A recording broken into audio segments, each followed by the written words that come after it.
ওয়াসাল্লামের উপর এবং ওই সমস্ত মুজাহিদদের আত্মার মাগফিরাত কামনা করছি যাদের অক্লান্ত পরিশ্রমের বরকতে আজ পর্যন্ত বাংলার ইসলামের মতো মহাদৌলত টিকে রয়েছে। সম্মানিত উপস্থিতি, আজকে রজব মাসের 30 নম্বর তারিখ, কালকে শাবানের 1 তারিখ। প্রিয় হাজিরিন, এই মাসটি অনেক দামি মাস, আমাদের থেকে এক পর্যায়ে বিদায় নিয়ে গিয়েছে। নবীজি সাল্লাল্লাহু আলাইহি ওয়াসাল্লামের কঠিন থেকে কঠিন এক মুআজিজা প্রকাশিত হয়েছে এই মাসের মধ্যে, তা হলো মিরাজ। নবীজি সাল্লাল্লাহু আলাইহি ওয়াসাল্লামের মিরাজ সম্বলিত কথাগুলো, ঘটনাগুলো আমরা আলোচনা করেছি যাতে করে আমাদের ভিতর পরিবর্তন এসে যায়। নবীজি যখন হাতিমে কাবা থেকে বাইতুল মুকাদ্দাসে যাইতেছেন, এমত অবস্থার ভিতর দিয়ে কিছু মানুষকে দেখলেন যাদেরকে নবীজি না চিনে জিবরিল ফেরেশতাকে জিজ্ঞাসা করলেন। জিবরিল ফেরেশতা নবীজিকে উত্তর দিয়ে দিলেন।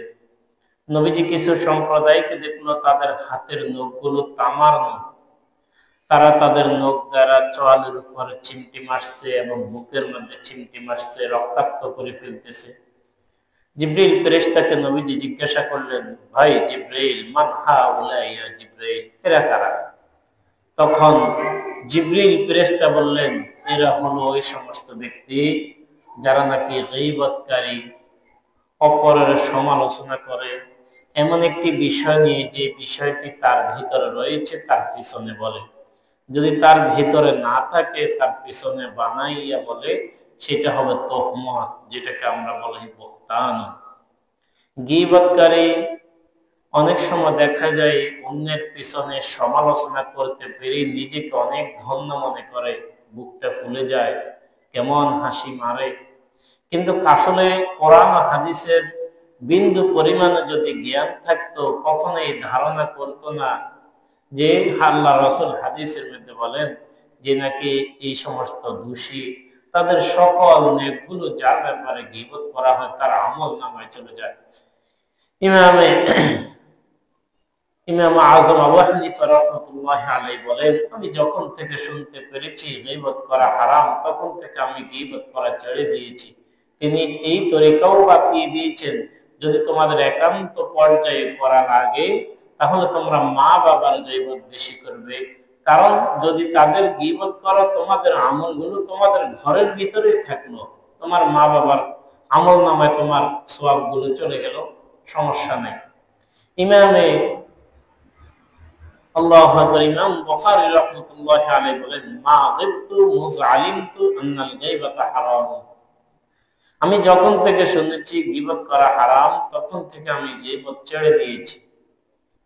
গীবত করা একেবারে সমাজের নিম্ন শ্রেণীর কাজ। আপনি চোখ দড়িয়ে দেখেন, যারা মূর্খে ভরা, জিন্দিগিতেও স্কুল মাদ্রাসার ধারের কাছে দিয়ে যায় নাই, তাবলীগে যায় নাই, ইস্তেমায় যায় নাই, কোনো আলেমের শরণাপন্ন হয় নাই, এই সমস্ত ব্যক্তি অন্যের দোষের পিছনে লেগে থাকে। এটা কোনো বুদ্ধিমানের কাজ হতে পারে না, এটা বেয়াকুফ আকলহীনের কাজ হতে পারে।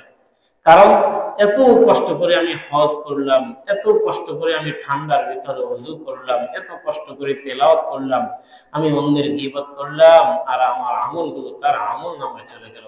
এমন বুদ্ধিমান কোন মানুষ হতে পারে না। কি ভাই পারে? পারে না।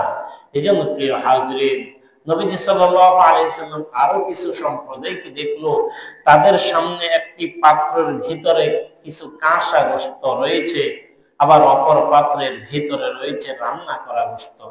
নবীজি জিজ্ঞাসা করলেন, মান হাউলা ইয়া জিবরাইল, জিবরাইল ভাই এরা কারা?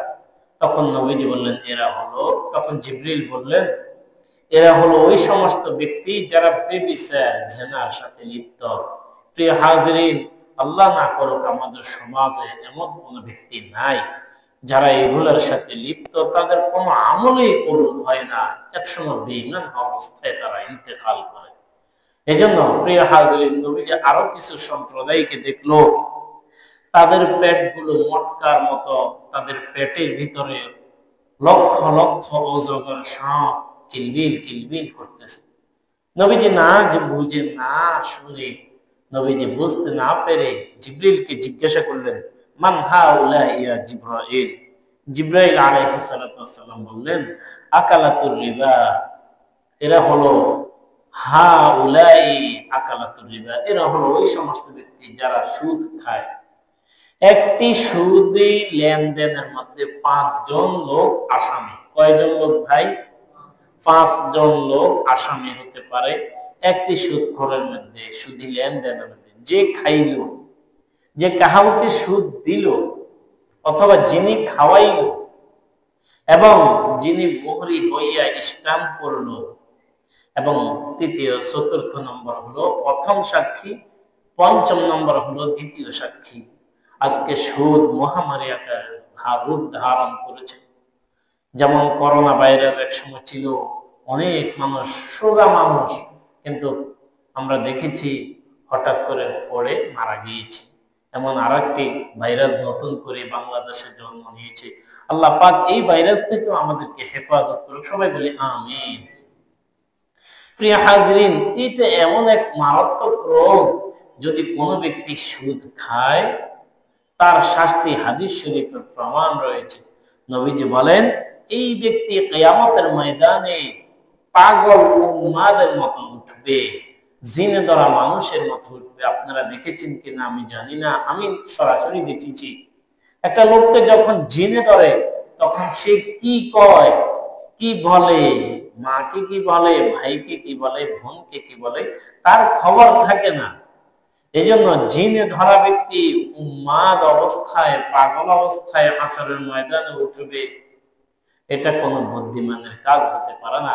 এই জন্য সুদের 70টি শাখা রয়েছে। 70টি দোতলা সিঁড়িতে উঠার জন্য নিচে প্রথম পাও রাখার 1 নম্বর সিঁড়ি, উপরেরটা 70 নম্বর সিঁড়ি। এই 1 পয়সা যদি কোনো ব্যক্তি সুদ খাইলো, তার জিন্দিগিতে আল্লাহ রাসূল বলেন সে যে গোয়াকে তার মায়ের সাথে 36 বার অপকর্মে লিপ্ত হইল। নাউযুবিল্লাহ। প্রিয় হাজরিন, যে কাজ কোন বিজাতি কাফের, বিদিন ইহুদি খ্রিস্টান পর্যন্ত এটাকে পছন্দ করে না। এই জন্য প্রিয় হাজরিন, আমার সমাজে, আমার আশেপাশে যদি কেউ সুদ খেয়ে থাকে, আমি তার সাথে লেনদেন, মামলাত, মুআশারাত পরিষ্কার করে নিব। তার সাথে আমার কোনো বন্ধুত্ব নাই, সুদখোরের সাথে আমার যেন কোনো রকমের সম্পর্ক না থাকে। এই জন্য প্রিয় হাজরিন, তাকে পাইলে আমি বুঝাইব, না পারলে আমি তার পাশ কেটে পড়বো। এই জন্য প্রিয় হাজরিন, নবীজি সাল্লাল্লাহু আলাইহি ওয়াসাল্লাম আরো কিছু সম্প্রদায়কে দেখলো, তাদের সামনে একটা লাকড়ির ভোজা, লাকড়ির ভোজাটা সে নিজে নিজে উঠাইতে পারতেছে না, আরো কিছু লাকড়ি এর সাথে ঢুকাইতেছে, পাশ থেকে নিয়ে আবার ভাঙতেছে। এমনি লাকড়ির বোঝাটা, কাঠের বোঝাটা উঠাইতে পারে না মাথায়, আরো কিছু কাঠ এটার সাথে যোগ করতেছে। আচ্ছা বলুন তো, তারপরে কি সে উঠাইতে পারবে? পারবে না, বরং সে এখান থেকে কমানো দরকার। নবীজি বলেন, মান হাউলা ইয়া জিবরাইল, ভাই জিবরাইল, এরা কারা? তখন জিবরিল ফেরেশতা বললেন, এরা হলো অন্যের সম্পদ আত্মসাৎকারী। আপনি জানেন আপনার ভাইয়ের সম্পদ, আপনারা 4 ভাই 5 ভাইয়ের সম্পদ এটা, আপনারা 2 জনের নামে চুপে চুপে যাইয়া স্ট্যাম্প করে নিলেন, কলা করে নিলেন, আমার আর বাকি ভাই নাই। পরে এটা প্রকাশ পাইল। এটা কেমন কথা ভাই? আপনি জানেন আপনার বাবার সম্পত্তি, আপনি যেমন মালিক, আপনার ভাইও তেমন মালিক। আপনি আপনার নামে একটা দোকানকে নিয়ে নিলেন কাগজ করে, এবং কি সেই টাকাগুলো আপনি খাইতেছেন। আহা, আচ্ছা বলেন তো ভাই, এটা কি জায়েজ? কোন সুরতে জায়েজ নাই। কোন মানুষ যদি কবরে টাকা নিয়ে যাইতে পারতো, তাহলে এই কাজটা বোঝা যাইতো বুদ্ধিমানের কাজ।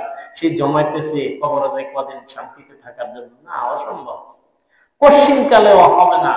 প্রিয় হাজরিন, এই ব্যক্তিগুলো হলো অন্যের সম্পদ লুণ্ঠনকারী। হাদিস শরীফ প্রমাণ করে, যদি কোনো ব্যক্তি 1 পয়সা, কোনো ব্যক্তি যদি 1 পয়সা কাহারও দিকে জুলুম করে খেয়ে থাকে, প্রিয় হাজরিন, 1 পয়সা যদি কোনো ব্যক্তি কাহারও দিকে জুলুম করে অন্যায় ভাবে খেয়ে থাকে, আল্লাহ হাবিব হাদিসের মধ্যে বলেন, কিয়ামতের ময়দানে এই ব্যক্তি উঠবে, এমন তো অবস্থায় উঠবে এক পয়সার কারণে তার কবুল মাকবুল 70 রাকাত নফল নামাজ, 70 রাকাত নামাজ তাকে দিয়ে দিতে হবে। এক পয়সার জন্য যদি 70 রাকাত নফল নামাজ, 70 রাকাত নামাজ কবুল নামাজ দিয়ে দিতে হয়, যে নাকি 10 টাকা খাইলো, যে 100 টাকা খাইলো, যে মাইলকে মাইল কানেকে কানে বিঘাকে বিঘা জমিন অপরের দখল করে খাইলো, তার ব্যাপারে কি অবস্থা হবে? এই জন্য প্রিয় হাজিরিন, মৃত্যু আমাদের সকলের সামনে। আমরা এখন থেকে প্রস্তুতি গ্রহণ করব। আজকে বাড়িতে যাই আমি আমার হিসাবটা বিলাই নিব। আমার কাছে কে কত টাকা পাইবে, আমার কাছে আমার ভাই কেমন সম্পদ পাইবে, আমার বোন কেমন সম্পদ পাইবে। কিছু মানুষ তো বোনদের সম্পদ দিতে চায় না, দিলে বোনদের সাথে সম্পর্ক রাখে না। না, এটা তো আপনার সম্পদ না, এটা আপনার মা বাবার সম্পদ। আল্লাহ পাক আপনাদের জন্য মিলেছে, আপনি দিতে কেন কমই বেশি করেন? আপনার একটি অফিসের মালিক, আপনি ক্যাশিয়ারকে বলেছে, ও ক্যাশিয়ার, অমুক কর্মচারীকে 10,000 টাকা দিবে প্রতি মাসে, অমুক কর্মচারীকে 8,000, অমুক কর্মচারীকে 7,000 টাকা দিবে। তুমি টাকাগুলো এইভাবে বন্টন করবে, মাস শেষ হলে আমার কাছে হিসাব দিবে। এখন কর্মচারীকে এই ক্যাশিয়ারে কম বেশি দেওয়ার কোনো অধিকার নাই। আপনি তার জন্য বেতন নির্ধারিত করেছেন 10,000 টাকা। সেই জায়গায় যদি কর্মচারীকে ক্যাশিয়ার সাহেব 9,000 টাকা দেয়, আপনি বলেন তো ভাই, তার কি চাকরি থাকবে কি থাকবে না? থাকবে না। এটা তো আপনার কোন কম বেশি করার অধিকার ছিল না, এটা মালিকের সিদ্ধান্ত। মা বাবার যে সম্পদ আল্লাহ পাক আপনাদের জন্য মিলেছে, এটা সবাই মালিক, ভাই মালিক, বোন মালিক, মায়ও একটি অংশের মালিক। এই সম্পদগুলো বরাবর করে ভাগ করে দিতে হবে। প্রয়োজন আমি কিছু কম নিব, তারপরেও আমার উপরে যেন জুলুম না হয়, আমি যেন কাহার উপরে জুলুম না করি। আল্লাহ রাসূল এক হাদিসের মধ্যে বলেন, আয-যুলমু যুলুমাতুন ইয়াউমাল কিয়ামা, কিয়ামতের ময়দানে জুলুম কঠিন অন্ধকার হইয়া দেখা দিবে। এত বিরাট বিশাল অন্ধকার হবে। কঠিন অন্ধকারে যদি হাত মেলে, অনেক সময় হাত দেখা যায় না, অনুভব করা যায় না সামনে কি আমার হাত আছে নাকি নাই। ঠিক তেমনি ভাবে এই জন্য প্রিয় হাজিরিন, এক পয়সাও যেন আমরা কাহার থেকে জুলুম করে না খাই, এদিকে আমাদেরকে লক্ষ্য রাখতে হবে। আল্লাহ রাসূল বলেন, আকিলার রিবা ওয়া মুকিলাহু ওয়া কাতিবাহু ওয়া শাহিদে। সুদখোরের যেমন শাস্তি, যিনি নাকি ঘুষখোর রয়েছে তারও সে তেমন শাস্তি। হাদিস শরীফ প্রমাণ করে। আপনাকে একজনের টেবিলের নিচ দিয়ে 5,000 টাকা দিল অথবা গোপনে দিল, আপনি সালিশ করতে আসি ভুল ভাল তাদেরকে ভুলাই দিয়ে, তাদেরকে এইভাবে সেইভাবে সোজা মানুষকে বুঝাই দিলেন যে ভাই মূলত সেই সম্পদ পাবে যে নাকি আপনাকে 5,000 টাকা দিল। কিয়ামতের ময়দানে আল্লাহ পাকের আদালতে আপনি আসামি হয়ে দাঁড়ায় যাওয়া লাগবে। এই জন্য প্রিয় হাজিরিন, আমরা যারা বিচারক রয়েছি আমাদেরও চিন্তা ফিকির করতে হবে। আমার একটি কথা, একটি ব্যবহার, একটি কাজ কর্ম, একটি শোনা, এই কান আল্লাহ পাক দিয়েছে, অনেক রয়েছে। গতকালকে এক জায়গায় মাগরিব নামাজ পড়েছি, ইমাম সাহেবকে 3বার 4বার বলেছি, তিনি বুঝতেই পারেন আমার কথা। তিনি কহ ঠিক আছে, 7:30 বাজে এসব নামাজ। আমি বলি এটা তো আমি বলি নাই। পরে আরেকজন বললেন, ভাই উনি কানে শুনে না, ওনার সমস্যা রয়েছে। ও ভাই, অনেক মানুষ রয়েছে কান নাই, কিন্তু কান থাকিয়াও যদি না শুনে, বুঝতে হবে আল্লাহ পাকের নিয়ামতের নাশকরি করেছে। অনেক চক্ষুওয়ালা মায়ের পেট থেকে চক্ষু নিয়ে এসেছে, কিন্তু শেষ পর্যন্ত তার চোখ টিকানো মুশকিল হয়ে গিয়েছে। বুঝতে হবে নিয়ামতের নাশকরি করেছে। নাচ গান, ছায়াছবি, হিন্দি নাচ গান দেখতে দেখতে নিজের মনকে খারাপ করে ফেলছে, চক্ষুকে খারাপ করে ফেলেছে। মা বাবার দিকে তাকায় নাই। হাদিস শরীফ প্রমাণ করে, মায়ের দিকে যেই সন্তান নেক নজরে তাকাইবে সে একটি কবুল হজের সওয়াব পাইবে। সুবহানাল্লাহ। এবং বিজ্ঞানীগণ বলতেছেন, মায়ের দিকে যদি কোনো সন্তান তাকায়, মায়ের চেহারার ভিতরে আল্লাহ পাক এমন নূর দিয়ে রাখেন যে ছেলে যদি হাজারো পেরেশানিতে থাকে, ওই মায়ের দিকে তাকানোর সাথে সাথে সমস্ত পেরেশানি দূর হয়ে যায়। প্রিয় হাজিরিন, মাসটি হলো রজব মাস। মেরাজ নবীজির এক অলৌকিক ঘটনা, মেরাজ হয়েছে নবীজির। প্রিয় হাজিরিন, নবীজি সাল্লাল্লাহু আলাইহি সাল্লাম যখন রাত্রের ভিতরে মেরাজ করে আসলেন হেরাম শরীফে, নবীজি সাল্লাল্লাহু আলাইহি সাল্লাম যখন আসলেন তখন ফজরের পরে ঘোষণা দিলেন যে আমি এমন কিছু দৃশ্য দেখেছি। গত রাতে আমাকে আল্লাহ পাক 7 আসমান পাড়ি দিয়ে আল্লাহ তাআলার রূহ কলম কুরসি পাড়ি দিয়ে তিনার সান্নিধ্যে নিয়ে গিয়েছেন এবং তোমাদের জন্য 3টা হাদিয়া দিয়েছেন।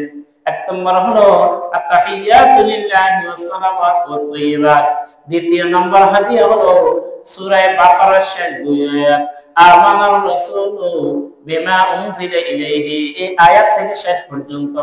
যদি কোনো ব্যক্তি এই আয়াত দুইটি প্রতি রাত্রে অথবা কোন রাত্রে ঘুমানোর সময় পড়ে শোয়, আল্লাহ রাসূল বলেন সে সারা রাত তাহাজ্জুদ পড়ার সওয়াব পেয়ে যাবে।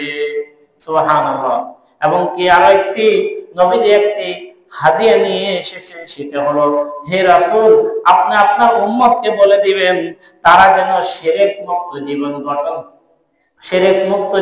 গঠন করে। শিরিক কাকে বলে? আজকে শিরিক দিন হয় এটাও আমরা বুঝতে চাই না। আমার ভিতরে শিরিক ঢুকে গিয়েছে। শিরিক এক নম্বর হলো সরাহাতান শিরিক, আল্লাহও দিতে পারে, সন্তানেও দিতে পারে, বাবাও দিতে পারে, এমন কথা বলা পরিপূর্ণরূপে শিরিক। আর একটা হলো আমাকে তো খাওয়ায়, আমার চাকরি খাওয়ায়, সন্তান টাকা না দিলে খাইতে পারতাম না, এগুলোও শিরিক। নবীজি নিষেধ করেছেন হাদিস শরীফে। আল্লাহ তাআলা কোরআনুল কারীমের মধ্যে বলেন, ওয়ামান ইউশরিক বিল্লাহি ফাকাদ হারামাল্লাহু আলাইহিল জান্নাহ। আল্লাহ রাব্বুল আলামিন শিরিককারীকে কখনো ক্ষমা করবে না। ফাকাদ হারামাল্লাহু আলাইহিল জান্নাহ, তার জন্য জান্নাত হারাম করে দেওয়া হয়েছে। প্রিয় হাজিরিন, এইজন্য শিরিক থেকে আমাকে বাঁচতে হবে।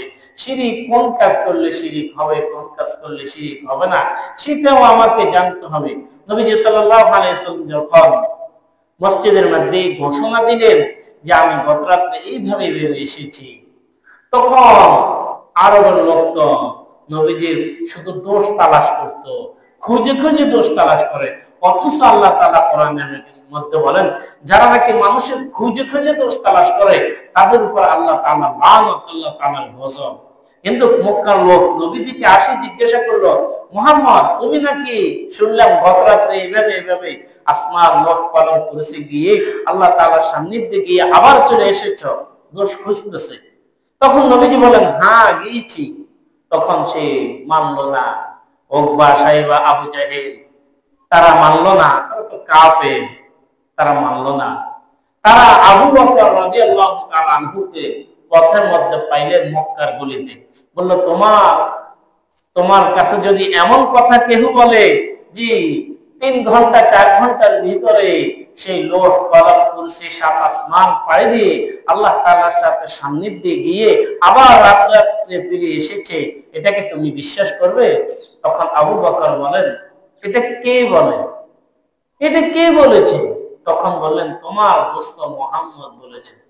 তখন হযরত আবু বকর রাদিয়াল্লাহু তাআলা আনহু বলেন যে পাহাড় তার আপন স্থান ত্যাগ করতে পারবে, সূর্য তার কিরণকে বদলিয়ে ফেলেছে, এটাকে বিশ্বাস করা যেতে পারে। আসমান খণ্ড বিখণ্ড হয়ে গিয়েছে, জমিন খণ্ড বিখণ্ড হয়ে গিয়েছে, তার এগুলো বিশ্বাস করা যাবে। তারপরও মুহাম্মদ যদি বলিয়া থাকে সেই কথা অবশ্যই সঠিক। তখন এই কথা শোনার সাথে সাথে নবীজি তিনাকে লকব দিলেন সিদ্দিক। আল্লাহু আকবার। নবীজির কথা শোনার সাথে সাথে তিনি কোনো চৌচারা নাই, আমার বুঝ ধরুক আর না ধরুক সেটাই সঠিক, সেটাই সঠিক, সেটাই সঠিক, এটার উপরেই আমার ঈমান। এজন্য প্রিয় হাজিরিন, নবীজি যে আখলাক রেখে দিয়েছেন, সেই আখলাক আমাকে আপনাকে ধরতে হবে। নবীজি যে স্বভাব ছিল, নবীজি কখনো কাহার সাথে যদি মুসাফা করতেন, যতক্ষণ ওই ব্যক্তি হাতটাকে টান দিতেন না, ততক্ষণ এর আগে নবীজি হাতটাকে টান দিতেন না। নবীজির এত ব্যস্ততার ভিতর যদি কাহার সাথে কথা বলতেন, এইভাবে সরাসরি শুনতেন। নবীজি সাল্লাল্লাহু আলাইহি সাল্লাম একদিন এক ইহুদিকে দাওয়াত দিতেছেন ইসলামের জন্য। পাশে আব্দুল্লাহ ইবনে উম্মে মাকতুম অন্ধ সাহাবী এসেছে, আসি ওযুর পর জিজ্ঞাসা করতেছে। তখন নবীজি কিন্তু ওই ইহুদিকে দাওয়াত দিতেছেন। দাওয়াতের দিকে খেয়াল, আল্লাহ তাআলা আয়াত নাযিল করলেন, আবাসা ওয়া তাওয়াল্লা আন জাহুল আ'মা ওয়া মা ইউদরিকা লাআল্লাহু ইয়াযাক্কা। এই ইহুদি হয়তো ঈমান আনতেও পারে, নাও আনতে পারে। হে নবী, আপনি তাকে মাসআলা বলে দেন, সে ওযু করে নামাজ পড়ে। প্রিয় হাজিরিন, নবীজির আখলাক কখনো এমন ছিল না কাউকে আঘাত করে কথা বলা, কাহারও গীবত শিকায়ত করা, কাহারও পিছনে লেগে থাকা। এই স্বভাব যদি আমার ভিতরে চলে আসে, ভাই, আপনি জিরো অবস্থায় আমল ছাড়া দুনিয়াতে লেবাস নিয়ে কোনো ফায়দা হবে না। একটি কাঠের পালা দেখতে কত সুন্দর, উপর দিয়ে রং লাগানো হয়েছে, উড়াল দিয়ে কোপ দেওয়ার সাথে সাথে ভিতর থেকে তুষ, ভিতর থেকে বালু বাহির হতে শুরু করলো। আপনার আর আমার হিসাব সেইখানে হবে, আমি কতটুকু কোন পর্যায়ে কিভাবে আমল করেছি, বদআমল কতটুকু, নেক আমল কতটুকু। আল্লাহ তাআলা বলেন যে এক বিন্দু পরিমাণে সরিষার দানা পরিমাণ কাহার উপর আল্লাহ পাক জুলুম করবেন না। ওয়াল আদিয়াতি দবহা, আল্লাহ তাআলা বলেছেন। আল্লাহ পাক আমাদের প্রত্যেককে